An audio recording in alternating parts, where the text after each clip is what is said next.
welcome to Amateur Redneck Workshop.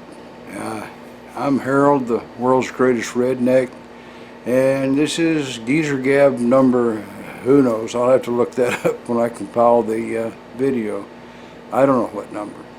Low number, that's for sure. But sometimes I get to talk to you guys about one thing or another, and so this is it. I make a video and talk to you about what's going on and what's happening, and maybe you want to know and maybe you don't. You know, right now I'm sitting here in the garage with my laptop updating my software because Microsoft feels like I need it, and other things too. I'm working on some patterns for casting, and I'm little at a time setting up for plasma cutting, and you know, and then answering a few questions that I got asked, or at least one question I was asked by a viewer. So instead of talking to you a whole bunch of here, let's just get on with the thing, and the sooner we get through it, the sooner we get to find out what Bubba's up to. A viewer asked me, why did I cut this thing standing on end like that instead of putting it in a collet fixture and laying it on its side like you can do with this. You can put a 5C collet in this little guy and, you know, cut your hex with no calculations at all hardly, other than just measuring how much you're cutting off.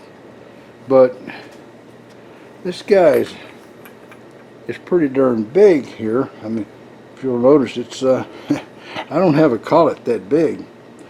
You know, they take a rather large, this takes 5C collets. I just don't have one that big, so that's why I did that. Now, if this would work laying over on its side, it would be better. I haven't examined that possibility yet. I'm going to take it loose from there and see if it'll lay on its side. Well, there you are. I could have rolled this thing over and used that little slot to hold it down, and possibly clamp something on one of these spots.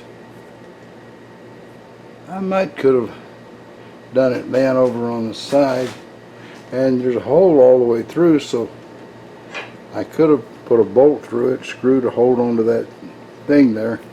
And you imagine you're wondering why it's the hole. The hole is just in case I need to put a screw into the middle there to keep this thing from falling off.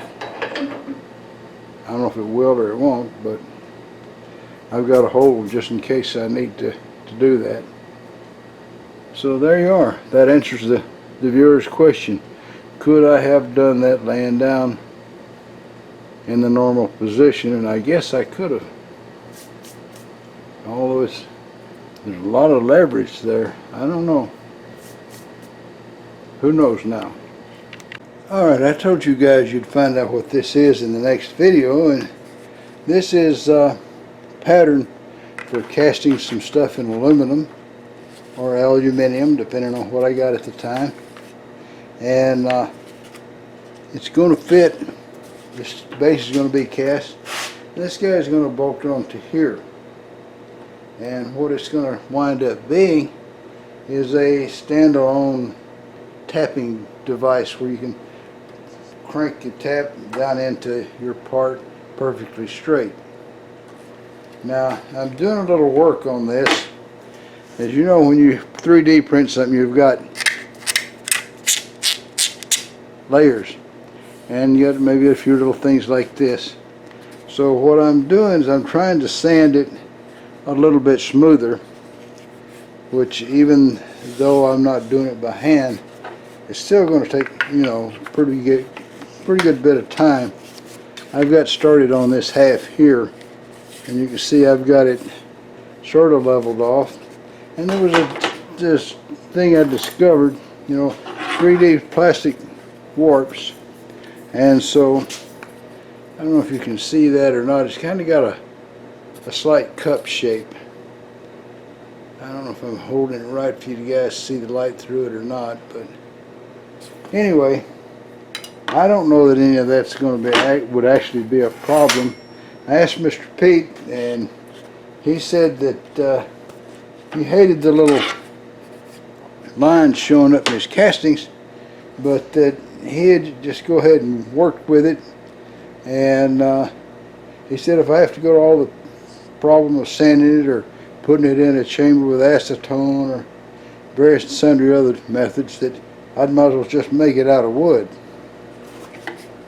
But I can't see me I can't really see me making something like this out of wood. I'm not Matthias Wanda. I'm just an old redneck who's, when I make something out of wood, it looks like a redneck made it, you know. So I'm going to continue on sanding this stuff for a while till I get it right.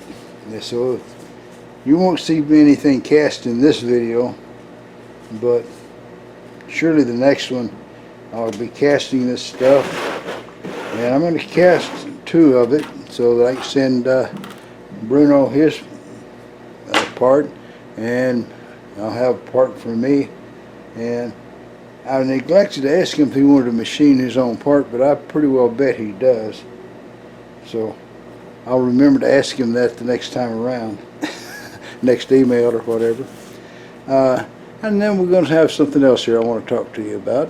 I'm sure you guys know I wasn't overly pleased with the plasma cutter that I had, and so I got to looking around for one that would come with a CNC torch, and here we came across this Everlast, and that's sure enough, it came with a CNC torch, and I looked at them. They had a lot of reviews on the 60 amp model. This is actually the 80 amp model, but there were very few reviews on it, I think. But I watched the reviews on the 60 amp models, and they were cutting 1/2 inch. Yeah, they were even cutting 3/4 inch steel, and I was pretty much limited to 1/8 inch and down with my last plasma cutter there. And you know, what you hold by hand, of course, it'll cut a lot more than it will for some reason on the plasma cutter. That's it's what it seems to me like anyway. So anyhow, I took all the money from the Little Grizzly and all the money from the prime weld that was here before, and added some out of my pocket, and I got this guy. And I got it with some trepidation, because I looked around to see who was complaining about him, and I found a channel called Fixity Fix, and he had a problem. He had ordered one, and something came in the box that wasn't right, wasn't supposed to be there. And he called him on the phone, and he said he talked to the rudest person he had ever talked to. And I thought, well, that's not too good. But so anyway, I sent an email to the Everlast company in Canada, and they said, well, I had contacted the wrong country, and they forwarded my email on to the U.S. section, and gave me a phone number just in case they didn't reply, which indicated to me they probably knew that I wasn't going to get a reply.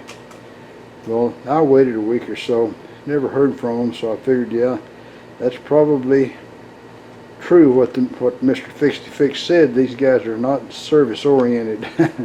So I did buy this with some trepidation, and I figure if I have a problem, I'm sure going to be up the creek. Hopefully I won't. It's got a 5-year warranty, and you know, so if it goes by the wayside, I'll try and claim the warranty. Alright, so anyway, I had to have a torch height control. This is the first one I started with. It's a Proma 50 SD. It says so on the side here, SD, right here, TC controller SD. And the guy I got it from didn't know much of anything about it. In fact, I think he was a body shop, not a welding supplier or anything. And I know that a lot of people have got these, and I know that they probably are using it as a magic black box, because it's got a lot of different parameters to it, including one called speed.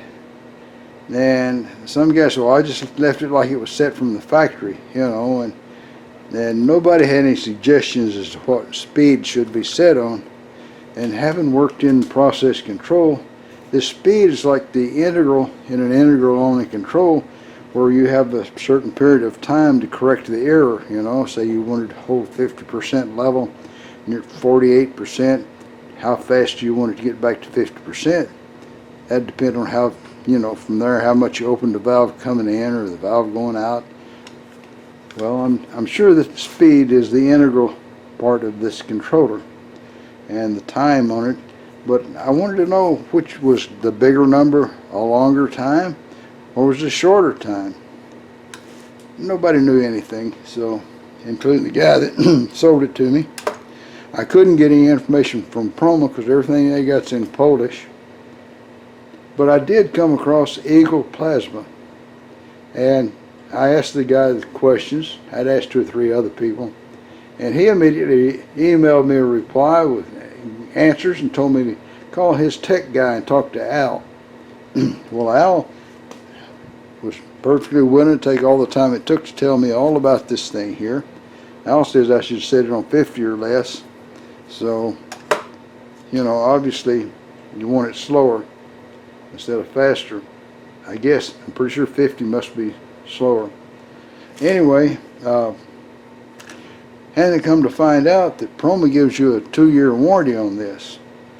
This isn't 2 years old, and I didn't get any warranty because, like I said, the eBay seller I got it from is a body shop, and he won't even reply to my emails now. But Eagle Plasma says they will take care of the warranty if anything happens.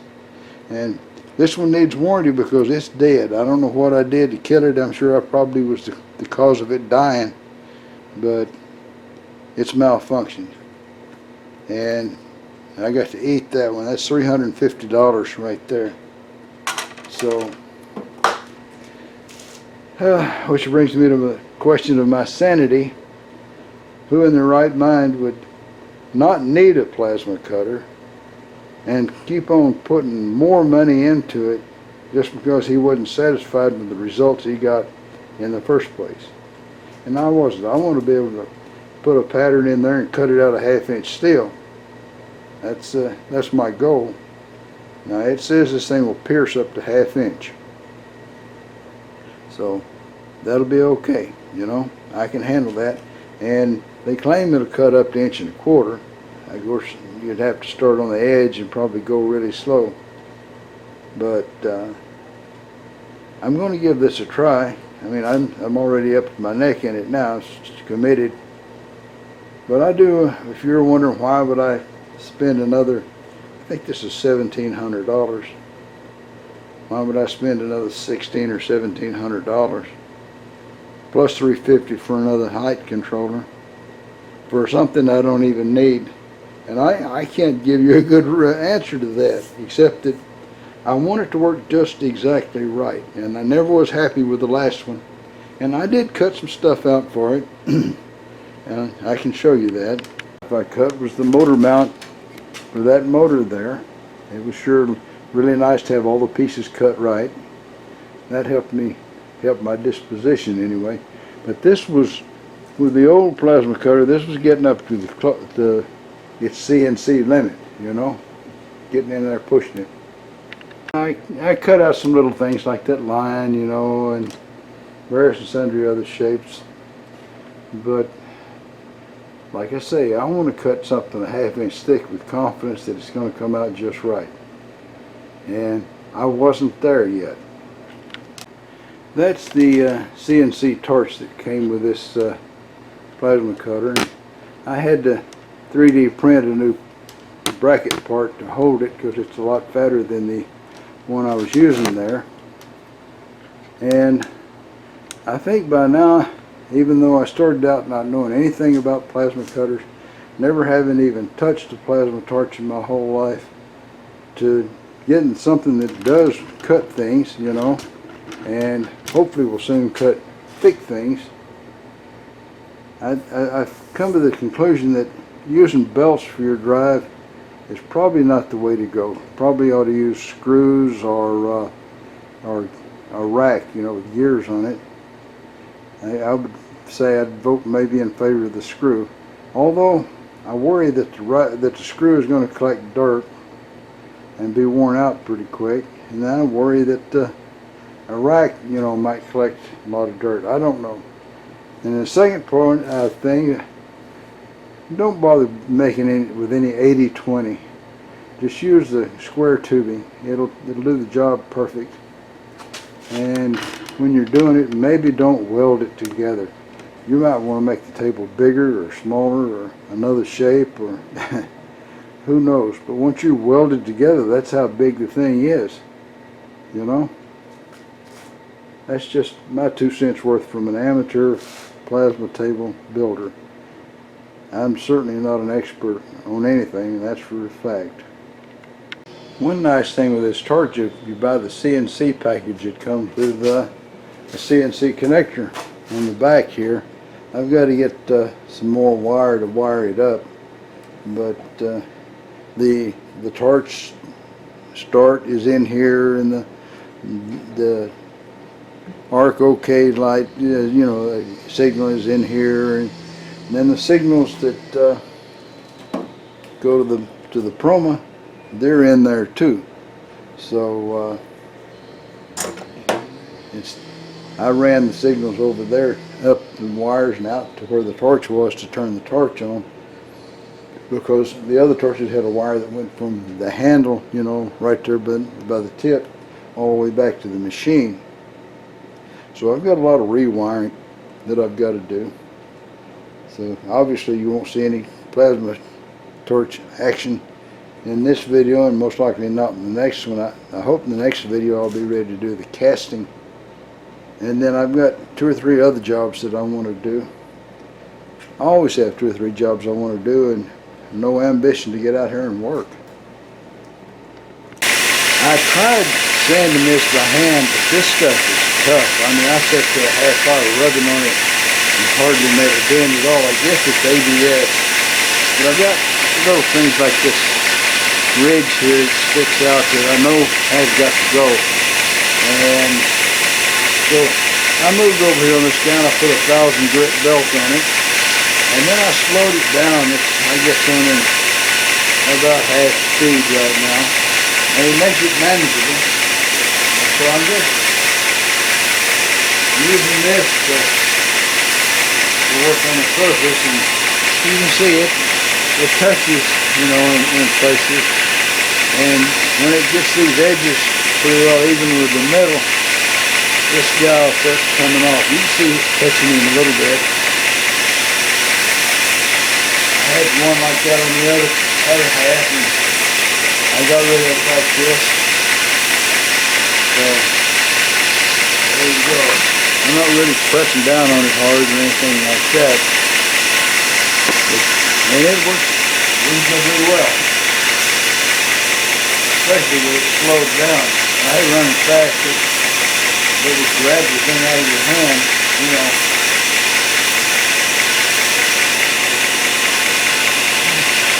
So you can see it's getting closer to cutting on that. So that's why you're not going to see any casting this week, because I figure it's going to take me a few days of playing around to get this as smooth as I think it ought to be. We'll find out how it comes out. Maybe next week, I hope. There is something I left out of the video. I got a new tool. It cost me about $11. Ordered it on Amazon.